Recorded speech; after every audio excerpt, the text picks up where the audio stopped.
Hello दोस्तों, नमस्कार। कैसे हैं आप सब? आई होप कि आप सब अच्छे होंगे और खूब बढ़िया से मन लगाकर पढ़ाई कर रहे होंगे। तो आज आप लोगों को एक नया चैप्टर मिलने वाला है, तो आप लोग बहुत ही इम्पोर्टेंट चैप्टर जाने वाला है। तो कैसा है, पिछले सेशन में देखा था कि आप लोगों ने कि हिंदी का प्रश्न और एक एक राइटर को हम लेकर चल रहे हैं। सेशन कैसा लग रहा है तो आप लोग कमेंट में ज़रूर बता दिया करिए कि हाँ, सेशन कैसा है। तो चलिए आज के सेशन को भी कंटिन्यू करते हैं। आज के सेशन को देखते हैं। आज के सेशन का पहला प्रश्न है, नारी पर आधारित उपन्यास। नारी जीवन पर आधारित उपन्यास होगा। यहाँ से बहुत ही इम्पोर्टेंट प्रश्न बनते हैं, मतलब यहाँ से प्रश्न 2-3 प्रश्न जरूर बनते हैं आप लोगों के टीजीटी पीजीटी में। तो चलिए कंटिन्यू करते हैं आज के सेशन को। हेडिंग डाल लीजिएगा, नारी जीवन पर आधारित उपन्यास, यानी नारी के ऊपर आधारित उपन्यास है। जो जो इम्पोर्टेंट है बिल्कुल वही भी A to Z मैंने रखा हुआ है, तो आप लोग इसको नोट जरूर कर लीजिएगा। वन लाइनर पॉइंट होगा। तो देखते हैं, निर्मला। निर्मला किसने लिखा है? निर्मला है प्रेमचंद्र ने लिखा है।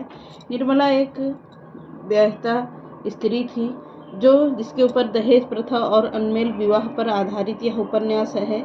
दहेज प्रथा और अनमेल विवाह पर आधारित उपन्यास है निर्मला। किसका है? प्रेमचंद्र का है। अगला पॉइंट है, तितली किसका है? तितली जयशंकर प्रसाद की का उपन्यास है। यह किस पर आधारित है? तो यह है ग्रामीण जीवन को केंद्र में रखकर नारी की कहानी पर आधारित है। तितली उपन्यास किसका है? जयशंकर प्रसाद का है। अगला है सुनीता। सुनीता जैनेंद्र कुमार का उपन्यास है। विधवा विवाह पर आधारित उपन्यास है ये सुनीता। अगला है परख। परख कैसा उपन्यास है? तो यह जैनेंद्र कुमार पर आधारित ये भी है, जैनेंद्र कुमार का है परख। यह किस पर आधारित है? तो यह विधवा विवाह पर आधारित उपन्यास है। किस पर? विधवा विवाह पर आधारित उपन्यास है। अगला है त्यागपत्र। त्यागपत्र जैनेंद्र कुमार का है। त्यागपत्र जैनेंद्र कुमार का है। किस पर आधारित है? मृणाल नामक भाग्यहीन युवती के जीवन पर आधारित उपन्यास है ये, क्या? त्यागपत्र। अगला देखते हैं, सुखदा कैसा है? सुखदा उपन्यास है, ये भी जैनेंद्र कुमार का है। सुखदा एक स्त्री है, उसके जीवन पर यह उपन्यास लिखा गया है। सुखदा स्त्री के ऊपर लिखा गया यह उपन्यास है सुखदा। सुखदा के ही नाम से उपन्यास लिखा है, जो लिखा है जैनेंद्र कुमार ने। 7 पॉइंट देखते हैं, नदी के द्वीप। नदी के द्वीप यह किसका है? हीरानंद वात्स्यायन अज्ञे जी का उपन्यास है ये। यौन संबंधों को केंद्र बनाकर जीवन की परिक्रमा दर्शाया गया है। किसमें? नदी के द्वीप में। किसका है? अज्ञे जी का है। अगला पॉइंट है, अपने अपने अजनबी।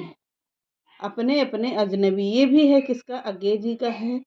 सलमा कैंसर से पीड़ित महिला है और योको एक नवयुवती है। उनके जीवन पर आधारित यह उपन्यास लिखा गया है। लिखा किसने है? अज्ञे जी ने लिखा है। अगला है दिव्या। दिव्या का उपन्यास है तो यशपाल का है। किसका? यशपाल का है ये उपन्यास, जो दिव्या बहुत ही इम्पोर्टेंट। दिव्या यशपाल का है उपन्यास से बौद्ध काल की घटनाओं पर आधारित दलित पीड़ित नारी की कथा है इसमें। किसमें? दिव्या में। अगला है तिरिया चरित्र। तिरिया चरित्र यह किसका है? यह है शिव मूर्ति का। किसका? तिरिया चरित्र है शिव मूर्ति का है उपन्यास है ये। किस पर आधारित किस पर आधारित है? नायिका विमल के साथ ससुर का अमानवीय व्यवहार के ऊपर यह लिखा गया उपन्यास है तिरिया चरित्र, जिसको लिखा है शिवमूर्ति ने। अगला पॉइंट है अग्निगर्भा। अग्निगर्भा किसका उपन्यास है? तो अग्निगर्भा है अमृतलाल नागर का उपन्यास। किसका? अमृतलाल नागर का है। यह किस पर आधारित है? तो दहेज और नारी दमन का निकृष्टतम रूप इसमें दर्शाया गया है। किसमें? अग्निगर्भा में। कौन होंगे राइटर? अमृतलाल नागर हैं। अगला है बूंद और समुद्र। बूंद और समुद्र किसका उपन्यास है? ये भी है अमृतलाल नागर का उपन्यास। किस पर आधारित है? विधवाओं की विडंबना पूर्ण स्थिति पर आधारित यह उपन्यास है। क्या? बूंद और समुद्र। अगला पॉइंट है हिंदी साहित्य का आधुनिक इतिहास।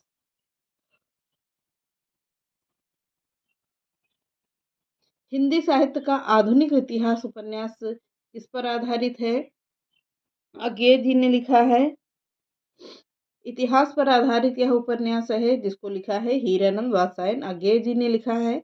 अगला पॉइंट है 15वां नंबर है, हिंदी साहित्य की कहानी रचित किस पर है? यह है प्रभाकर माचवे ने लिखा है। हिंदी साहित्य की कहानी प्रभाकर माचवे ने लिखा है उपन्यास। अगला है हिंदी साहित्य का वैज्ञानिक इतिहास लिखा है किसने? यह भी उपन्यास ही है, पर इसमें किसके पर आधारित लिखा गया है ये नहीं दिया गया है, पर हिंदी साहित्य के ऊपर आधारित लिखा गया है। यह लिखा किसने है? गणपति चंद्र शुक्ल ने लिखा है। अगला पॉइंट है पुष्प या पुंड। पुष्प या पुंड यह है 613 ईस्वी का। पुष्प या पुंड 613 ईस्वी को हिंदी का प्रथम कवि माना है किसने? डॉक्टर शिव सिंह सेंगर ने। किसने? डॉक्टर शिव सिंह सेंगर ने पुष्प या पुंड। अगला है राजा मुंड। राजा मुंड कब का उपन्यास है? तो यह है 993 ईस्वी को हिंदी का प्रथम कवि माना है किसने? यह लिखा है गुलेरी और शुक्ल जी ने, दोनों ने मिलकर लिखा है राजा मुंज को। कब लिखा है? 993 ईस्वी में लिखा है। हिंदी का प्रथम कवि मान के लिखा है। अगला है अब्दुल रहमान। अब्दुल रहमान कब का उपन्यास है? 12वीं सदी का उपन्यास है। 12वीं सदी का उपन्यास है। हिंदी का प्रथम कवि किसने लिखा है? हजारी प्रसाद के ऊपर लिखा गया उपन्यास है। किसके ऊपर? हजारी प्रसाद के ऊपर लिखा गया है। अगला उपन्यास देखिएगा, आदिकाल का चारण काल नामकरण किसने किया है? प्रश्न ये कह रहा है कि आदिकाल का चारण काल नामकरण किसने किया है? यह किया है किसने? ग्रियर्सन ने किया है। किसने? ग्रियर्सन ने किया है। अगला पॉइंट है शालिभद्र सूरी। शालिभद्र सूरी यह 1184 ईस्वी को हिंदी का प्रथम कवि माना है किसने? डॉक्टर गणपति चंद्र गुप्त ने माना है।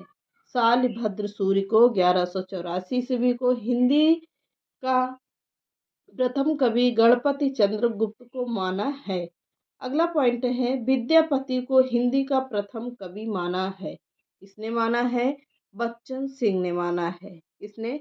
बच्चन सिंह ने माना है। सब उपन्यास हैं, उपन्यास पर ही आधारित पूरे प्रश्न है ये। तो अगला पॉइंट है राहु सांकेत्यायन ने हमीर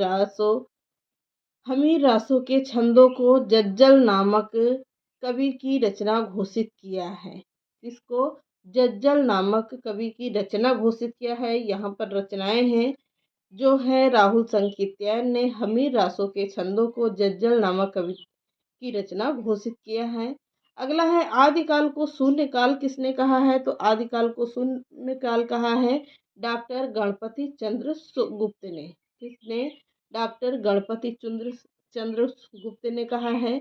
अगला है गारसा दतासी ने इस्तवार द ला लित लेब्यूर एंदुई हिंदुस्तानी फ्रेंच भाषा में लिखा है। किसने लिखा है? यह पूछ रहा है तो गारसा दतासी ने लिखा है। कौन सी रचना लिखा है?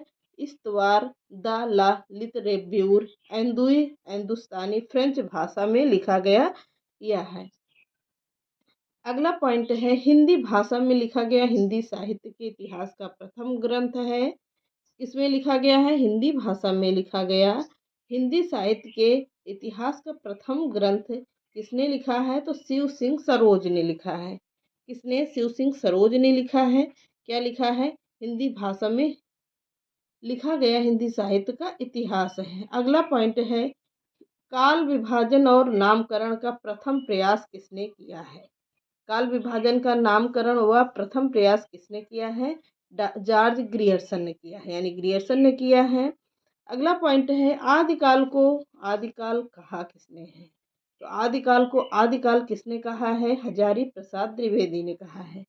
किसने? हजारी प्रसाद द्विवेदी ने कहा है आदिकाल को आदिकाल की नाम दिया है। अगला पॉइंट है आदिकाल को बीज वपन काल किसने कहा है? तो आदिकाल को बीज वपन काल कहा है महावीर प्रसाद द्विवेदी ने। किसने? महावीर प्रसाद द्विवेदी ने कहा है आदिकाल को बीज वपन काल कहा है। आज के सेशन का लास्ट प्रश्न है, हिंदी काव्य धारा की रचना की है, किसने किया है हिंदी काव्य धारा की रचना? तो यह किया है राहुल सांकृत्यायन ने। किसने? राहुल सांकृत्यायन ने किया है हिंदी काव्य धारा की रचना। राहुल सांकृत्यायन ने किया है, बहुत ही इम्पोर्टेंट रचना है ये, नोट जरूर कर लीजिएगा। आज का यह प्रश्न कुछ नारी जीवन पर आधारित है, कुछ आप लोगों के हिंदी साहित्य का प्रश्न उठाया था, तो सारे मिक्स करके मैंने पूरे आज A to Z करवा दिया। 30 प्रश्न थे, बहुत ही इम्पोर्टेंट प्रश्न है ये, तो नोट जरूर कर लीजिएगा। मिलते हैं, कमेंट करिएगा कि हाँ आज का सेशन कैसा रहा। मिलते हैं नेक्स्ट क्लास में। चैनल पसंद आता तो लाइक सब्सक्राइब एंड शेयर करिएगा। नमस्कार।